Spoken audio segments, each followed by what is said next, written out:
So after you worked on problem 5, and you completed everything, you likely determined that the correct solution is C, 0, 1, 2, 4, 7, 13, and 24. The question is, how was this derived based on the problem statement? So in the problem statement, you are given that you can do either 1, 2, or 3 steps at a time. So the question is, how do you write this out, and how does this correspond to the code that I provided you? Let us begin with the simplest case. With 1 step, there's only one opportunity, that you have 1. If you have 2 steps, what can you possibly do? Well, you can go 1 and 2, or you can go 2. So now we could say that for 1, there's 1, and for 2, there's 2 combinations. But how about for 3? Let's figure this all out, and then let's see how a recursive trace might be used to figure out this problem. So here we have 1, there's our second step, and there's our third step. So one possible way is we can do 1, 1, and 1. We could also do 1 and 2. We could also do 2 and 1, and then we could also just do 3. So by counting this, we can see that intuitively we understand that there are 4 combinations that get us there. But how do we prove it mathematically? Or at the very least, being able to do it in a way that we're certain instead of how we kind of just draw it out. So in the basis cases, we see that 1 has 1 case. If I have 1 step, that's a possibility. But now what would happen if I go to 2? So if I have 1 step up from here, if I have 2, I can either do 2, I can do 2 and then 1 and 1. But how would I do this recursively? So from 2, I could say I could either go 1 step down or 2 steps down. Now if I've gone 1 step down, I can either go 1 more step down. So now we see that we have a recursive trace here. Let's define this a slightly different way. If I say I have 2, I could say I have 2 minus 1, which is 1. I have 2 minus 2, which is 0. If I go here, I could say 1 minus 1 is 0 as well. So all the times where we get down to 0, we can actually quantify the number of combinations that we have. So now let's do the same thing again with 3. At 3, I can say I have 3 minus 1, which is 2. I can say 3 minus 2, which is 1. And then 3 minus 3, which is 0. We have 1 combination, just 3 steps. From 2, I can then say 2 minus 1 is 1, 2 minus 2 is 0. And then from 1, I can say 1 minus 1 is 0. From here at 1, I can say that, again, 1 minus 1 is 0. Based on this trace, I can see 4 instances. Therefore, this is a more formal definition that we have 4 combinations. Therefore, I can outline my base cases. And just like with the Fibonacci sequence, we see redundant work. There's a 2, right? Inside the 2, we have a 1 here, we have a 1 here.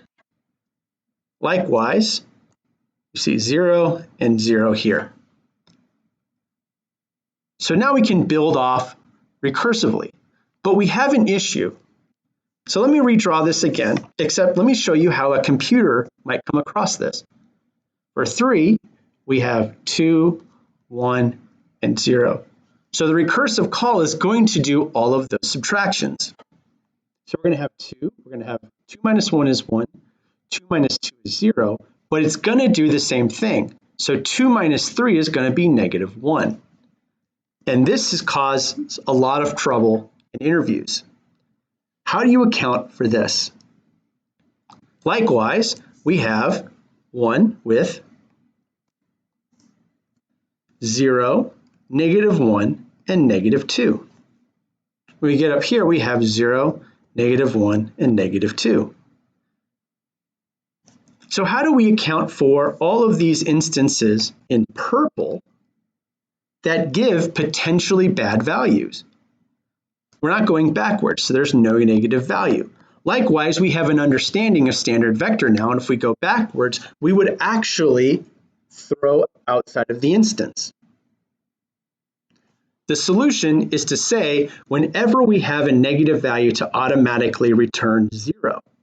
If we have 0, we're going to return 1.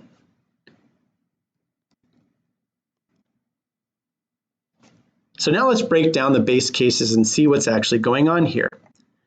Now in my code, you'll see that val less than 0 returns 0. If val is equal to 0, now what I'm saying is we're going up 0 steps. So I'm going to have the vec at 0 equals 0. If it's at 1, I'm going to say the vec at 1 is equal to 1. Then I say else if val is equal to 2, I now set it to 2. And if val is equal to 3, well, I now set it to 4. So now we have a memoized approach. So when I show you this, we can now justify that this will run much faster. So what we're going to do over here is we're now going to set up our memoization. So I pass 6 in main, so this is going to be 0, 1, 2, 3, 4, 5, and 6. So now, let's say I do 6. 6 is going to be 5, 4, and 3. Of course, we go left, so it's going to be 4, 3, and 2. It's going to be 3, 2, and 1. 2, 1, and 0. Well, we already have, so whenever we hit 3, this is going to be one of our first base cases. So we don't make this call. So 3, we have it stored as the value 4. 2, it hits a base case, and we have that as 2. And then 1 is its own base case as well. So now we've avoided going over that recursive call. So we do 1 plus 2 plus 4, and that's going to be 7. So now we're returning 7. So now we have 3 here. 3 is 4. We have 2. 2 here. So now we return 13. 4 is going to be 7, so that's plus 7. And 3 is going to be 3, so that will be 23.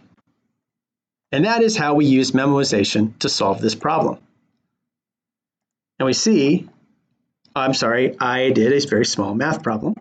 3 plus 7, this should be 4, not 3, and that comes out to 21. I'm sorry, 24, not 23. And so that is how we're able to match what I have here in the solution.